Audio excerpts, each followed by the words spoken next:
He deserves. Amen?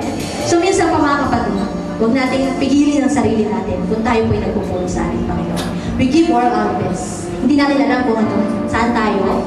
Hindi natin alam kung buhay pa tayo bukas. Hindi natin alam kung magra-rapture ngayon mismo.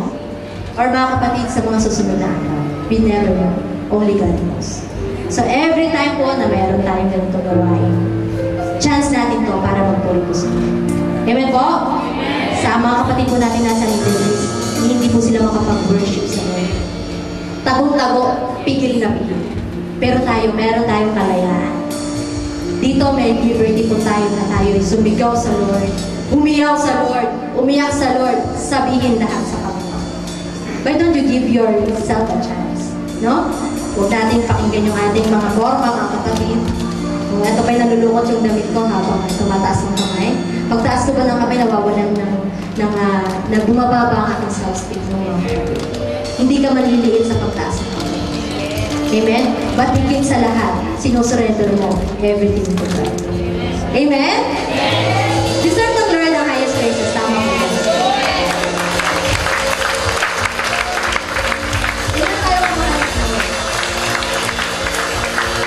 Praise God.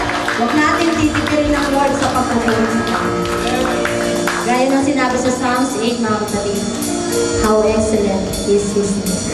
Amen? Who has set thy glory above the heaven. So mga kapatid, kung saan yung nakikita mo, minsan, napipil natin, very lonely tayo, nadidepress, stress, lahat ng S. No? Pero may isa lang tayong paninindigan at yan ang ating Diyos. Amen. Praise God, lahat yan katapat. Diyos lang. Praise God. So minsan pa, awitan po natin ating Lord. Sing it with all our heart.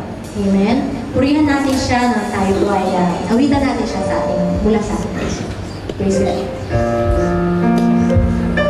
Hallelujah, Lord. Let us raise up our hands to God and let us feel the mighty